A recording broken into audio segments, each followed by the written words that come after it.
Welcome to Camera Ready and Able, the podcast that explores the intersection of media change and personal growth.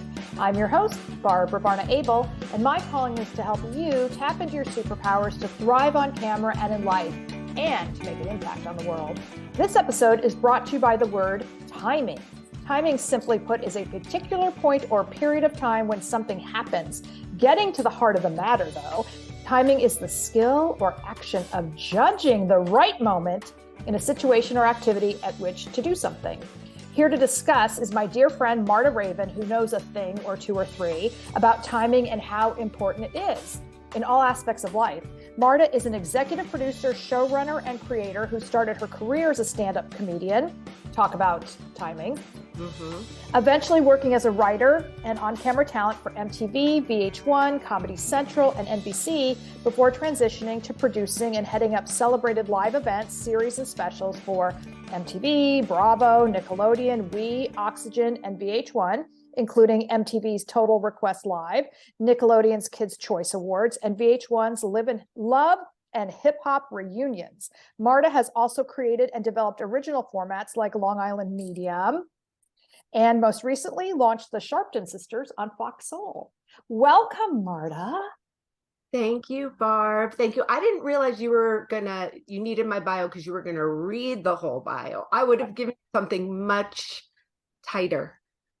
Do you want to send your bio? I love reading your bio. I want everyone to know your credits. I would have really talk about timing. You thought that I spent too much time on your credits, and I'm like, I could keep going. I actually edited. We didn't even talk about Get Out of My Room, which is a show that you created that I was lucky enough to work on. So let us talk about time. Why did you choose this word?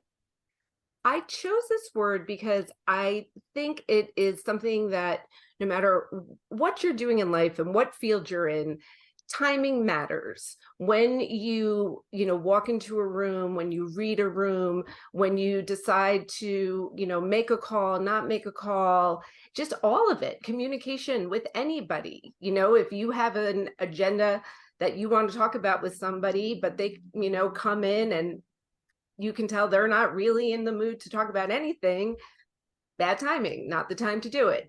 So I think timing is universal. I think specifically to our business, timing has always mattered. I started as a stand-up, as you know. You are one of the, not few people, but I feel like, because thankfully YouTube did not exist when I was doing comedy.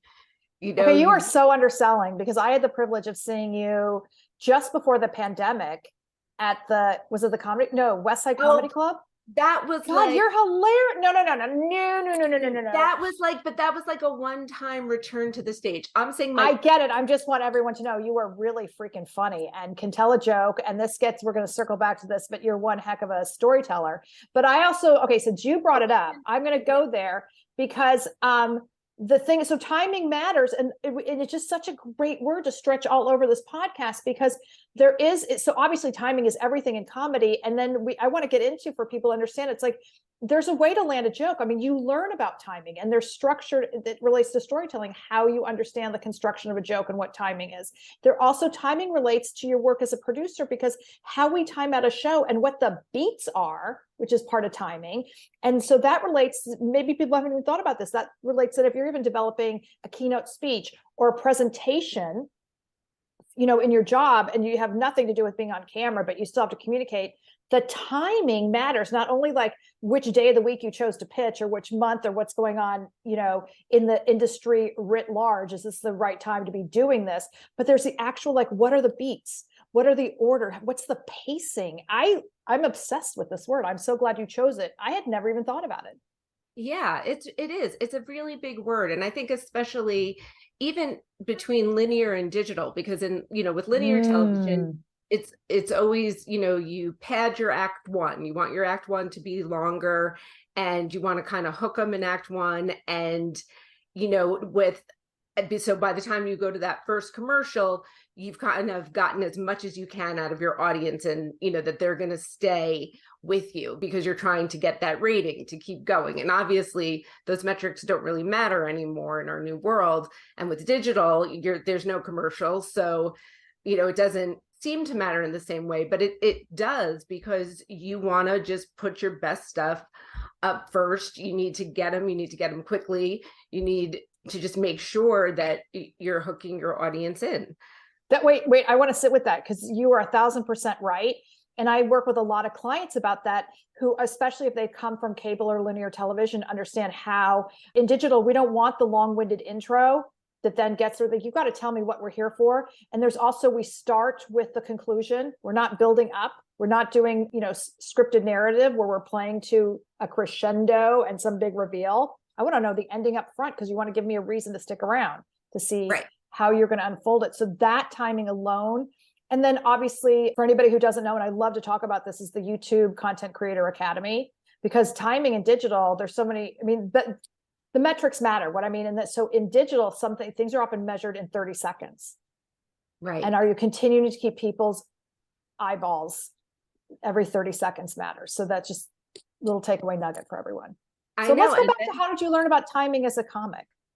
I feel like just trial and error timing as a comic. I don't think it was something I was consciously aware of in my 20s, that it wasn't like I took a stand-up comedy class and, there was the unit on timing. I think that, you just very quickly figure out, kind of how your bumps work and why sometimes they don't work. And also, I feel like timing and reading the room really relate to one another.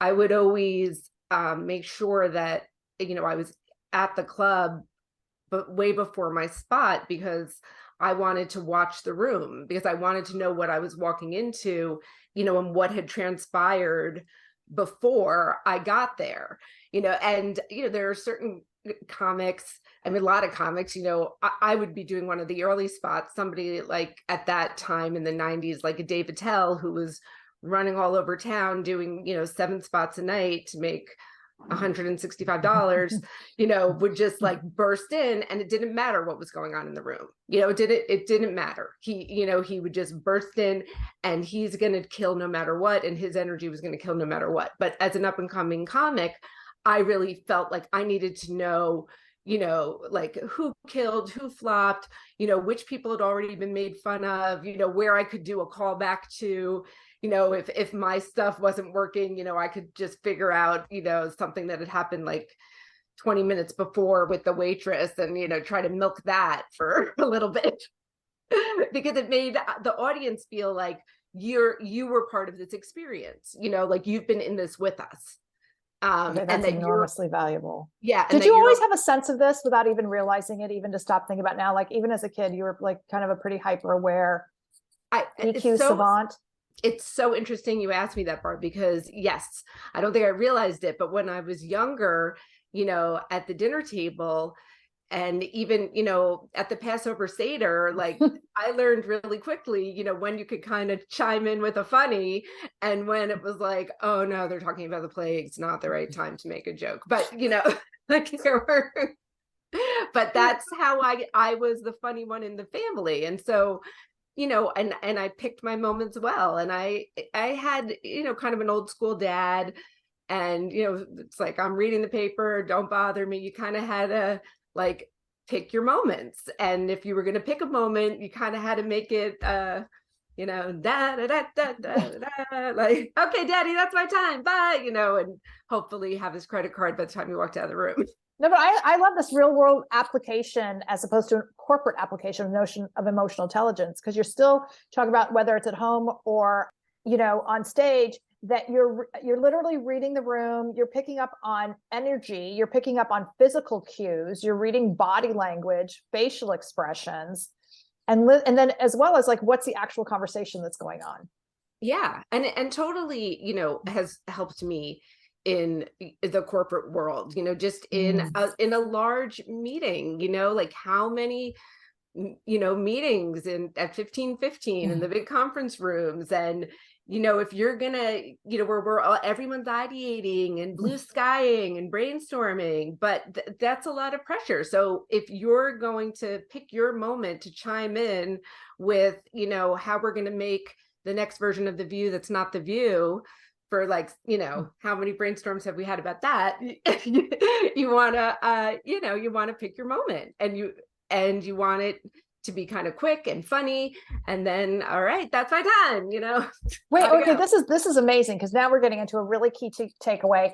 And for anyone listening who doesn't know, 1515 was MTV's global headquarters back in the glory days of the 1990s, where all this ideating took place. So as an actual tangible takeaway for an up and comer who's like, wow, and was really impressed that I read your entire bio, which was actually edited, and they're so like, I want to do what Marta's doing. How do you develop that sense of timing? Or like, what are you actually, I meant like kind of a checklist or filters for like, okay, I'm new in that conference room. When do I know when to jump in, or what should I be looking for that says this is my moment because I'm not the top banana here? Okay, so let's start from the beginning. So, well, this is a little trick that somebody told me, but has stayed with me. Let's just start with the best time for a meeting. And this is scientifically proven. I can't remember where, we can Google it later, but Tuesdays at 11. Tuesdays at 11 is the best time for a meeting. It's the best time for a phone call. It's the best time for a meeting. That is like a sweet spot. People are still, it's not Monday. It's not Friday. It's not, Wednesday's got its own vibe, but by Thursday, like we're drinking, it's like Tuesday at 11. You're still like, yeah, all right, I'm at work, showing up. So good to know. And obviously now things are remote. So, whether or not you are physically in a conference room, and of course, for all you young people out there, sit at the table, except if there's like really not a lot of room and there's a ton of grownups, then sit on the radiator. But yeah, for the most part, sit at the table and listen and take notes. I feel like, whether not on your phone, because it looks like you're checking your phone, but take notes so you can be listening and understanding how you can be additive. You never just want to repeat what somebody else said. That's the worst. And you don't want to interrupt somebody. Sometimes you get that feeling inside like, oh, I've got the answer. I want to say it. I want to say it. And, you can just take your moment. There will be time for you. Nobody is going to not let you speak, unless they're a total asshole. But, you can have that great idea. And let's say the meeting's kind of shifted from when you had your great idea. Then you kind of pick a moment where things have died down a little bit. And you're like, hey, you know what? I wanted to just circle back to what blah, blah, blah said before about timing and ideating and why it's so important. I was thinking, yes, and, so you are validating somebody else's thought in the room. You are not trying to make it look like your own. You're showing that you are engaged and involved. And that you were listening. And you were listening, and then you're adding a nugget. But if you've got nothing to add, do not say anything. Just listen and do not check your phone. And that's incredibly helpful. I know. And actually one of my favorite executives, who you know very well, I think too, Jay Schmalholtz, one of the things I loved about working for him at Nickelodeon was he never brought his phone to meetings. He was the most present executive. He would just kind of walk in, somebody would maybe, hand him a worksheet or whatever we were working on. And he never had his phone. He was present. He was with you. He was quick. He was decisive, but he gave you his full attention. He never brought his cell phone in the room. Okay. That's a superpower. And it seems it should not be remarkable, but boy, is that noteworthy and incredible. I want to ask you about timing, then also in your own life, how you knew the timing was right to begin to transition away from performing on stage and start to focus on writing, but then into producing. That wasn't calculated. That was not something that I was intentional about. I feel like, especially now in my career, and now that there's so much information out there and that you're constantly trying to see where the tides are shifting, you have to be intentional, and you have to say, okay, this is my plan for me. This is my goal. I want to do X, X, and X, and get here. When I was in my 20s, I did not have any sort of goal other than to get up on stage and, look at me, like I'm gonna make you laugh. And to get that feedback from the audience. You just like you've fed off of it. So it was like I needed to get on stage and make people laugh and feel that coming back to me. I like literally needed it. And you're only as good as your last set. So you have a bad set, you feel like shit about yourself until you have a good set, because there's just nothing that's going to take away that bad set other than a good set. And so what was happening was I was in my late 20s and I had met my husband and we were engaged, and I would be on stage late at night during the week and I would be out of my head. I would find myself on stage like, why am I up here? Like, why? I just want to like be home, cuddling, watching TV. And why do these people need to hear me talk? And what, like, just my whole your heart wasn't there anymore. Yeah. And just also your heart was at home with your mister. My heart was at home, and my need to be there. And also my community. I think in the 90s comedy scene in New York was an incredible thing to be a part of. And I did both the club sometimes, but definitely felt much more at home in the alternative comedy scene. And my whole group of people and my representation all moved to LA. And so I kind of, didn't have my tribe with me. So it also wasn't as fun, like when your people aren't around. This also brings up the notion too, though, I'm a big believer, and it's come up a million times in the podcast so far, is, creators have to create. If you're a creative person, it's about creating and not the delivery system. You're an incredible storyteller and you are an incredible ideator. So it's like, just as you're telling me this, is you got to the place where it's like, stand-up or alternative comedy is not necessarily the medium or the platform that I need to be storytelling.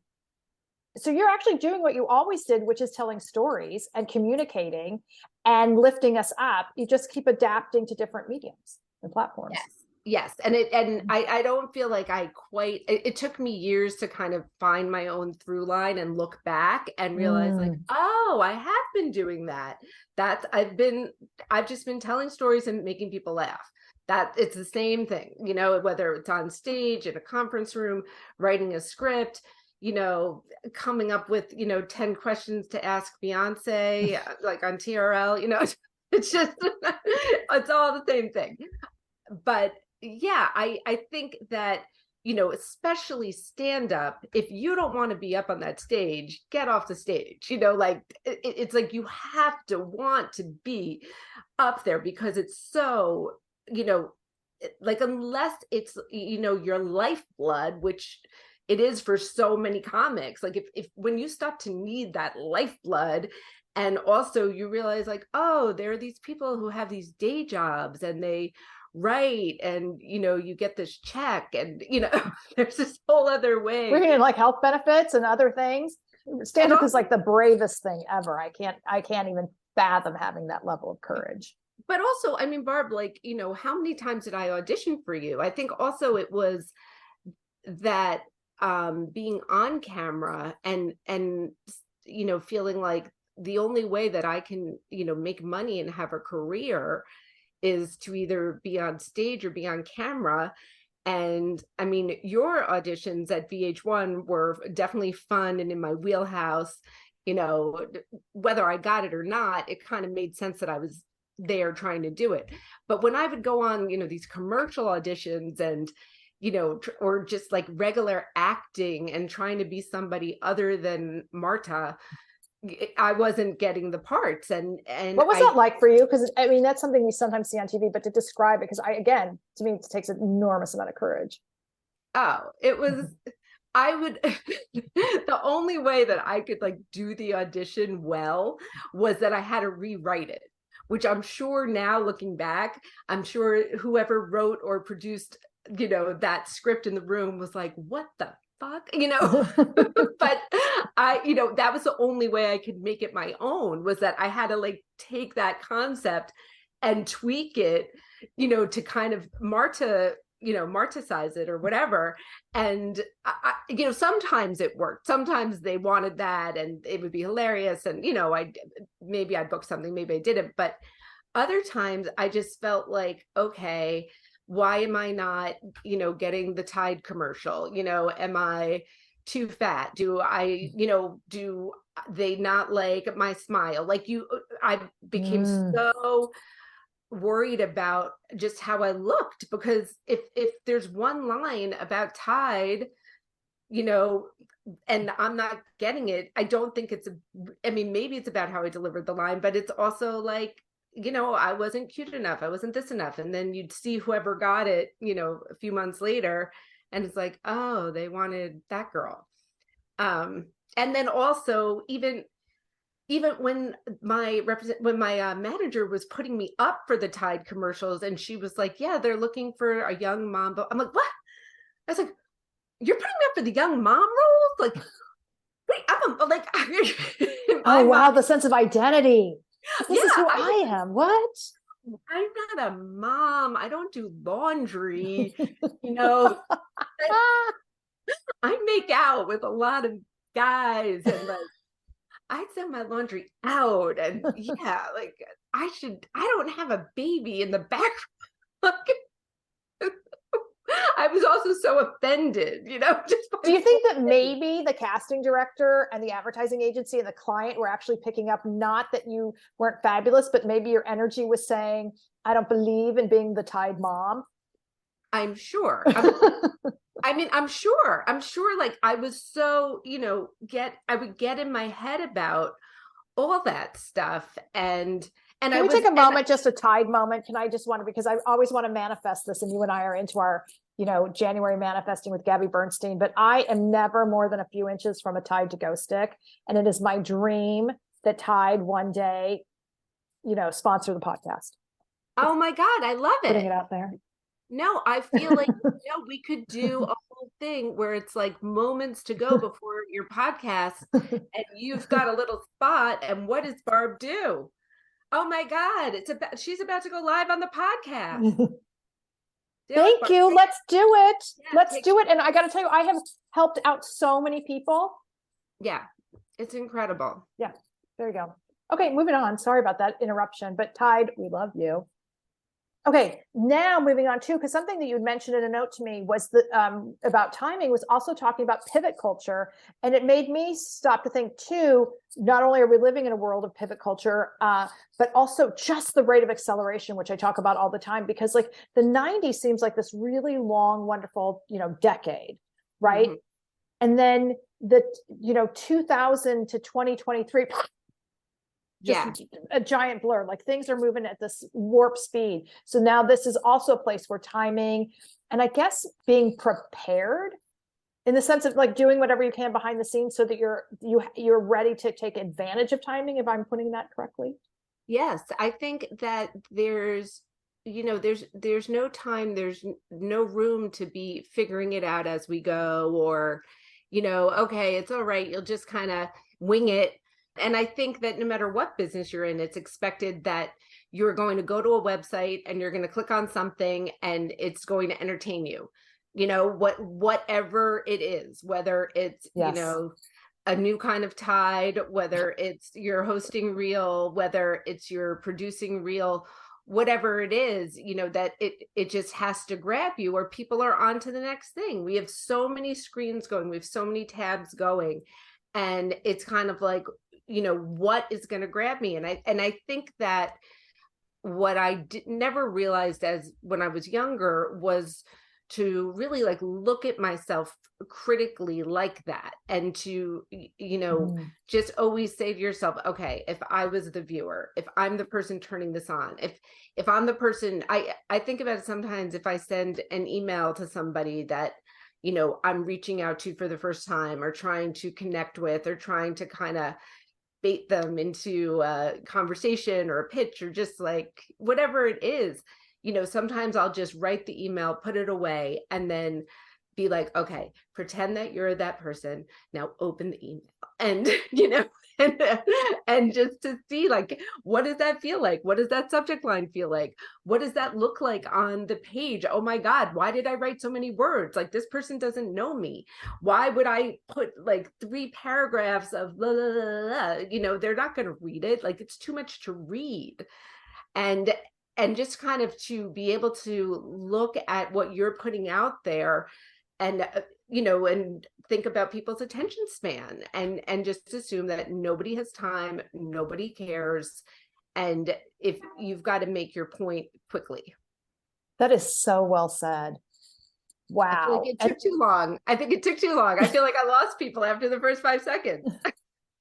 Are they well, you had me. I was hanging on your every word because that was spot on advice. So I always got to make sure everything that we do is mobile friendly. And the harsh thing we actually have to realize, and we are all guilty of it, if guilty is even the right word, we all skim now. We're skimmers.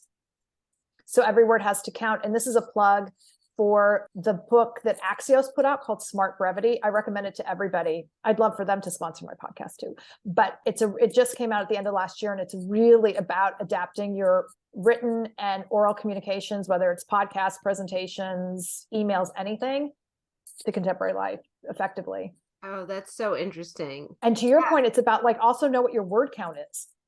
Oh. And then understand that 250 words, it depends on the person, but 150 to 250 words translates to a minute, which is an important thing for any of us who are communicators. Should really know how long your thing takes, but actually know how long your communication is going to take for that other person. Yeah, because a lot of times when, I'm deciding whether or not to read an article and they say 4-minute read, 3-minute read, it's like, okay, I'll do it. That's like they kind of pioneered that. And the other day, looking at something in the New York Times going, wow, 10 minutes. This better be a really good deep dive. Right? I know. I feel like the Wall Street Journal gets me with like, they've got a lot of 4-minute reads. I feel like that's kind of my sweet spot for an article. But also, I also think that what's hard is that we live in a cover your ass culture. So a lot of times, if you're communicating and let's just say you're, in some sort of a corporation or company, and obviously everyone communicates through email, and you need to put out whatever thing you've got to say, and you have to make sure that all the stuff that needs to be in that email is in that email, because otherwise a million people could forward or chime in, or why isn't that this, or blah, blah, blah. But you also know that, the people you're sending it to, like who you really need to respond to it, who you like really need an answer from, so you can continue with your job, that they aren't going to take the time to read that whole thing. But it's there because you need all those words and all those things to be like, I said it, it's in the email, go back to the email, I said it, CYA. So what I do with those type of things. So to be more specific, let's say I'm sending a cut of a show to the network executives to watch. This is, rough cut 2 or rough cut 3. And so you're saying, hi, everyone, please see the link for rough cut 3. And then you have all your caveats of all the shit that's wrong with it. So nobody can tell you that the color looks bad or the audio doesn't sound good, and rough cut lady. And, that chiron's off, but like, you're going to fix it. Because God forbid you seem like somebody who like messed up a chiron. I mean, because you can't mess up a chiron. But you also know that you need a response, you need feedback, or else you're not going to deliver on time. So then I wind up just like, for the people who I really need to respond to me, I just bold the things that they need to know, like rough cut 3, notes due by then, next cut coming out, see you later. Like, so it's kind of, there's the long cover your ass stuff, and then there's the shit you really need to say. Okay, masterclass with Marta. That was so good and brilliant. No, because this is why I think people tune in to actually learn how this works, because that's an example of spoon feeding. Don't be afraid to spoon feed.